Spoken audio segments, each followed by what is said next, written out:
सवालों का जवाब हम आपको आज के वीडियो में देंगे और इसके साथ साथ कुछ ऐसी बातें भी आपको बताएंगे जिसका जानना आपके लिए बेहद ज़रूरी है। इसलिए दोस्तों ये पूरी वीडियो ही बहुत दिलचस्प होने वाली है, आप इसको आखिर तक ज़रूर देखिए। दोस्तों एक मर्तबा हज़रत आयशा रदियल्लाहु ताला अन्हा ने अर्ज़ किया, या रसूलल्लाह सल्लल्लाहु ताला अलैहि वसल्लम, औरतों को तो बहुत सा सवाब मिल गया, अब मर्दों के बारे में भी आप कुछ इरशाद फरमाएं। तो ये सुनकर आप सल्लल्लाहु ताला अलैहि वसल्लम मुस्कुरा दिए और आपने फरमाया कि जब कोई मर्द प्यार से अपनी औरत का हाथ पकड़ता है तो उसके लिए एक नेकी लिखी जाती है, और जब कोई मर्द प्यार से अपनी औरत के गले में हाथ डालता है तो उसके हक में 10 नेकियां लिखी जाती हैं,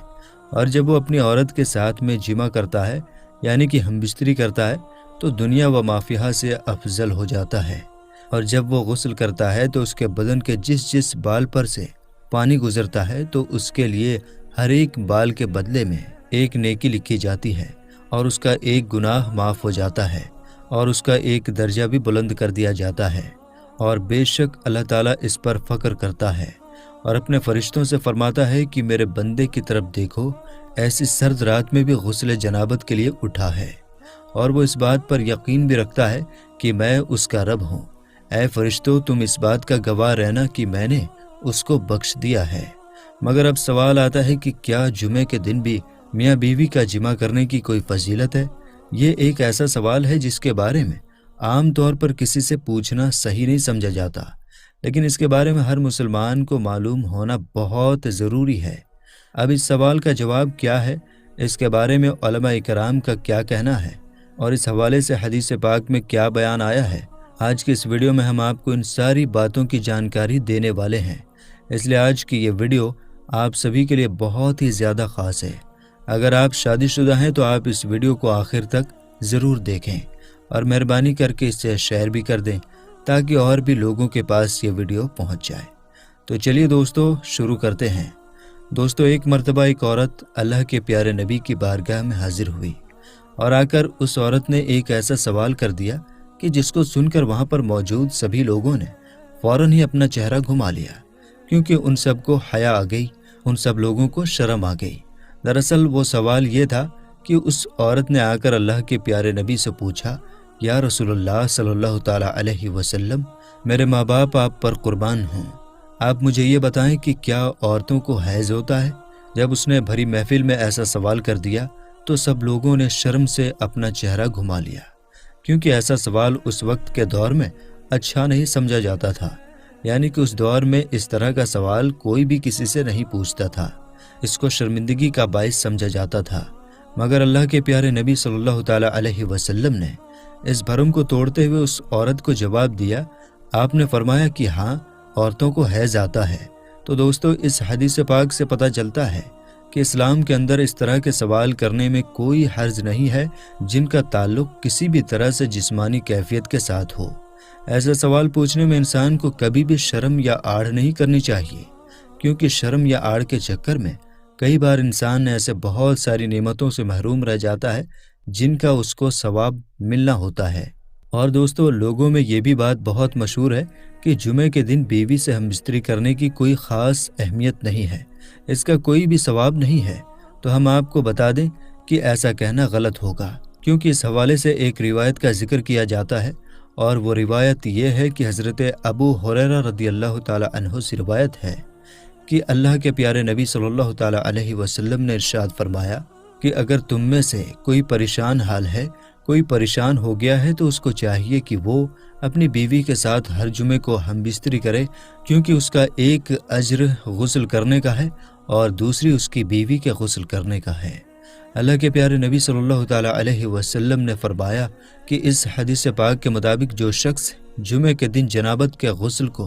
पूरे एहतमाम के साथ में गुस्ल करता है और फिर पहली फुर्सत में मस्जिद जाता है, तो गोया कि उसने अल्लाह की खुशनुदी हासिल कर ली और उसने एक ऊँटनी की कुर्बानी कर दी। इसी तरह से अगर कोई दूसरी फुर्सत में मस्जिद में जाता है तो गोया कि उसने एक बैल की कुर्बानी दे दी, और अगर कोई तीसरी फुर्सत में मस्जिद में जाता है तो गोया कि उसने एक मेंढा कुर्बान कर दिया, और अगर कोई चौथी फुर्सत में जाता है तो गोया कि उसने एक मुर्गी की कुर्बानी दी, और अगर कोई पांचवी फुर्सत में जाता है تو گویا کہ اس نے ایک انڈے سے خدا کی خوشنودی حاصل کر لی۔ اور پھر جب مسجد کا امام خطبے کے لیے نکل آتا ہے تو پھر فرشتے خطبے میں شریک ہو کر خطبہ سننے لگ جاتے ہیں۔ تو اس حدیث پاک کے مطابق یہ کہا جاتا ہے کہ اس میں غسل جنابت کا ذکر ہے، اور غسل جنابت جمعہ کے بعد ہی کیا جاتا ہے، لہٰذا یہ حدیث جمعے کے دن بیوی سے ہم بستری کرنے کی دلیل ہے۔ اس لیے جو شخص جمع کرنے کی طاقت رکھتا ہے تو اس کو ضرور کرنا چاہیے، اور اگر کوئی یہ طاقت نہیں رکھتا تو اللہ پاک کسی بھی شخص پر ایسا بوجھ کبھی نہیں ڈالتا جس کو وہ اٹھانے کے قابل نہ ہوتا ہے۔ دوستو، اب بات کرتے ہیں کہ رمضان کے مہینے میں ہم بستری کرنے کے بارے میں کیا ذکر آیا ہے، کیونکہ ہمارے معاشرے میں رمضان کے مہینے میں ہم بستری کو لے کر بھی بہت ساری باتیں پھیلی ہوئی ہیں۔ اکثر لوگ اس کے بارے میں پوچھتے رہتے ہیں کہ کیا وہ رمضان کے مہینے میں اپنی بیوی کے ساتھ میں جمع کر سکتے ہیں، کیونکہ ایسے لوگ سمجھتے ہیں کہ رمضان کے مہینے میں ہم بستری کرنا حرام اور ناجائز ہے۔ ایسے لوگ رمضان کے مہینے میں ہم بستری کو ایک بہت بڑا گناہ سمجھتے ہیں، لیکن ہم آپ کو حدیث پاک کی روشنی میں بتا دیتے ہیں کہ رمضان کے مہینے میں بیوی کے ساتھ ہم بستری کرنا حرام اور ناجائز نہیں ہے۔ رمضان کے مہینے میں آپ اپنی بیوی کے ساتھ ہم بستری کر سکتے ہیں، صرف روزے کی حالت میں ایسا کرنا منع ہے، یعنی کہ رمضان کے مہینے میں صرف روزے کی حالت میں بیوی کے ساتھ میں جمع کرنا حرام ہے۔ اس بارے میں اللہ کے پیارے نبی صلی اللہ تعالیٰ علیہ وسلم نے ارشاد فرمایا ہے کہ روزے کی حالت میں اپنی بیویوں سے دور رہو، یعنی کہ روزے کی حالت میں جمع نہ کرو، اس سے روزہ بھی ٹوٹ جائے گا اور ایسا کرنے والوں کو اللہ کی طرف سے سخت عذاب بھی ہوگا۔ یاد رکھیں، رمضان کے مہینے میں جس طرح سے روزے کی حالت میں کھانے پینے سے روکا گیا ہے، کھانے پینے سے منع کیا گیا ہے، ٹھیک اسی طرح سے بیوی کے ساتھ ہم بستری کرنے کے لیے بھی منع کیا گیا ہے، مگر یہ کام آپ رات کے وقت میں کر سکتے ہیں، یعنی کہ جس طرح سے آپ رات کے وقت میں کھا پی سکتے ہیں، اسی طرح سے رات کے وقت میں آپ اپنی بیوی کے ساتھ ہم بستری بھی کر سکتے ہیں۔ اور یہی نہیں، آپ ایسا دن کے وقت بھی کر سکتے ہیں، اگر میاں بیوی دونوں نے کسی خاص وجہ سے روزہ نہیں رکھا ہے تو۔ لیکن اگر کسی ایک نے بھی روزہ رکھا ہے تو پھر میاں بیوی ایسا کبھی نہیں کر سکتے ہیں،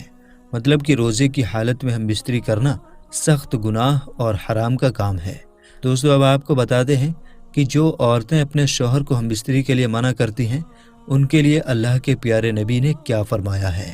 اپنے شوہر کو ہم بستری کے لیے منع کرنے والی عورتوں کے لیے حدیث پاک میں آتا ہے کہ اگر کسی عورت کو اس کا شوہر ہم بستری کے لیے بلائے اور اگر وہ عورت اس کو منع کر دے اور اس کا شوہر ناراض ہو کر ایسی ہی حالت میں سو جائے تو پھر ایسی عورت پر اللہ کے فرشتے پوری رات لعنت کرتے رہتے ہیں، یعنی کہ اس کو کوستے رہتے ہیں، اور جنت کی حوریں بھی ایسی عورت پر پوری رات بددعا دیتی رہتی ہیں۔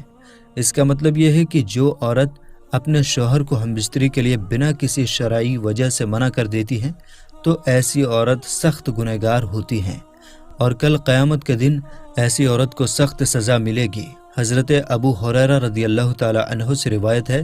کہ اللہ کے پیارے نبی حضرت محمد صلی اللہ تعالی علیہ وسلم نے فرمایا کہ جب کوئی شوہر اپنی بیوی کو اپنے بستر پر بلائے اور اس کی وہ بیوی بنا شرعی وجہ کے شوہر کے بستر پر آنے سے منع کر دے، جس کی وجہ سے اس کا شوہر اس سے ناراض ہو کر ایسے ہی سو جائے اور ایسے ہی ناراضگی میں وہ پوری رات ایسے ہی گزار دے،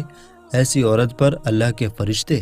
پوری رات لعنت کرتے رہتے ہیں۔ تو دوستو، اس حدیث شریف سے ہمیں اس بات کی طرف اشارہ ملتا ہے کہ جس کو کھلے الفاظوں میں بتا پانا صحیح نہیں ہوگا،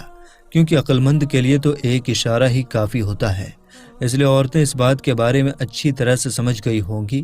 اور بغیر کسی خاص وجہ کے وہ اپنے شوہر کو کبھی بھی ناراض نہیں کریں گی، اور جو عورت اپنے شوہر کا کہنا نہیں مانتی ہے وہ اس حدیث شریف کو سن کر نصیحت بھی حاصل کریں گی۔ امید کرتے ہیں کہ آج کی ہماری یہ ویڈیو